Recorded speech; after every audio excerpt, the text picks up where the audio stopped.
ವೀಕ್ಷಕರೇ ನಮಸ್ಕಾರ. ನೀವು ನೋಡ್ತಿದ್ದೀರಾ ಗ್ಲೋರಿ ಟಿವಿ. ನಾನು ಆರತಿ ಬಳವೆ. ವೀಕ್ಷಕರೇ, ವಿಜಯಪುರ ಶಾಸಕ ಬಸನಗೌಡ ಪಾಟೀಲ್ ಯತ್ನಾಳ್ ಅವರನ್ನ ಬಿಜೆಪಿ ಪಕ್ಷದಿಂದ 6 ವರ್ಷಗಳ ಕಾಲ ಉಚ್ಚಾಟನೆ ಮಾಡಿದ ಬೆನ್ನಲ್ಲೇ ಪಕ್ಷದ ನಿರ್ಧಾರದ ಕುರಿತು ಯತ್ನಾಳ್ ತೀವ್ರವಾಗಿ ಅಸಮಾಧಾನವನ್ನ ವ್ಯಕ್ತಪಡಿಸಿದ್ದಾರೆ.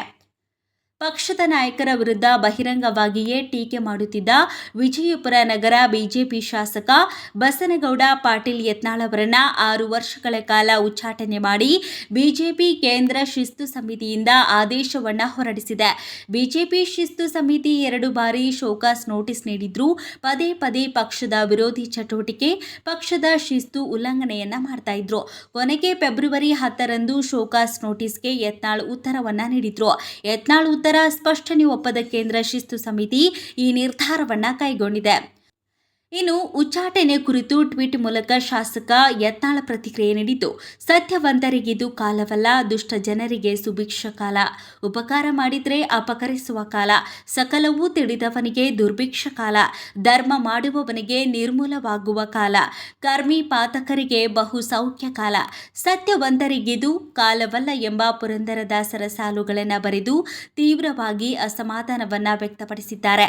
ಅಲ್ಲದೆ ವಂಶ ಪಾರಂಪರ್ಯ ರಾಜಕೀಯ ಭ್ರಷ್ಟಾಚಾರ, ಪಕ್ಷದೊಳಗಿನ ಸುಧಾರಣೆಗಳ ವಿರುದ್ಧ ಮಾತನಾಡಿದ್ದಕ್ಕಾಗಿ ಏಕ ವ್ಯಕ್ತಿ ದಬ್ಬಾಳಿಕೆಯನ್ನ ತೆಗೆದುಹಾಕಿ ಮತ್ತು ಉತ್ತರ ಕರ್ನಾಟಕವನ್ನ ಅಭಿವೃದ್ಧಿಪಡಿಸಲು ವಿನಂತಿ ಮಾಡಿದ್ದಕ್ಕಾಗಿ ಪಕ್ಷವು ನನ್ನನ್ನು 6 ವರ್ಷಗಳ ಕಾಲ ಪಕ್ಷದಿಂದ ಹೊರಹಾಕಿದೆ. ತಪ್ಪನ್ನು ತಪ್ಪು ಎಂದು ತೋರಿಸಿದ್ದಕ್ಕೆ ನನಗೆ ಸಿಕ್ಕ ಪ್ರತಿಫಲವಿದು ಎಂದು ಹೇಳಿಕೆಯನ್ನ ನೀಡಿದ್ದಾರೆ. ಇದೇ ವೇಳೆ ಉಚ್ಚಾಟನೆಯಾದರೂ ಹೋರಾಟವನ್ನ ನಿಲ್ಲಿಸುವುದಿಲ್ಲ ಎಂದು ಘೋಷಣೆ ಮಾಡಿರುವ ಯತ್ನಾಳ್, ಕೆಲವು ಸ್ಥಾಪಿತ ಹಿತಾಸಕ್ತಿಗಳು ತಮ್ಮ ಕಾರ್ಯಸೂಚಿಯನ್ನ ಯಶಸ್ವಿಯಾಗಿ ಮುಂದುವರಿಸುವಲ್ಲಿ ತಮ್ಮ ಪಾತ್ರವನ್ನ ವಹಿಸಿವೆ. ನನ್ನನ್ನು ಅಮಾನತುಗೊಳಿಸುವ ನಿರ್ಧಾರವು ಭ್ರಷ್ಟಾಚಾರ, ಕುಟುಂಬ ರಾಜಕೀಯ, ಉತ್ತರ ಕರ್ನಾಟಕದ ಅಭಿವೃದ್ಧಿ ಮತ್ತು ಹಿಂದುತ್ವದ ವಿರುದ್ಧದ ನನ್ನ ಹೋರಾಟವನ್ನ ತಡೆಯುವುದಿಲ್ಲ. ನಾನು ನನ್ನ ಜನರಿಗೆ ಅದೇ ಹುರುಪು ಮತ್ತು ದೃಢತೆಯಿಂದ ಸೇವೆ ಸಲ್ಲಿಸುವುದನ್ನು ಮುಂದುವರಿಸುತ್ತೇನೆ. ಎಲ್ಲ ಕಾರ್ಯಕರ್ತರಿಗೆ, ಹಿತೈಷಿಗಳಿಗೆ, ಸ್ನೇಹಿತರಿಗೆ, ಪರಿಚಯಸ್ಥರಿಗೆ, ಸ್ವಾಮೀಜಿಗಳಿಗೆ, ಮಾಧ್ಯಮಗಳಿಗೆ ಬೆಂಬಲದ ಆಧಾರ ಸ್ತಂಭವಾಗಿರುವ ನನ್ನ ಕುಟುಂಬಕ್ಕೆ ಮತ್ತು ಸರ್ವಶಕ್ತನಿಗೆ ನಾನು ಧನ್ಯವಾದಗಳನ್ನು ಅರ್ಪಿಸುತ್ತೇನೆ ಎಂದು ಟ್ವೀಟ್ ಮಾಡಿದ್ದಾರೆ. ಒಟ್ಟಿನಲ್ಲಿ ಬಸನಗೌಡ ಪಾಟೀಲ್ ಯತ್ನಾಳ್ ಅವರನ್ನ 6 ವರ್ಷಗಳ ಕಾಲ ಪಕ್ಷದಿಂದ ಉಚ್ಚಾಟನೆ ಮಾಡಲಾಗಿದೆ. ಉತ್ತರ ಕರ್ನಾಟಕದ ಜನರಿಗೆ ದುಃಖದ ವಿಚಾರವಾಗಿದೆ.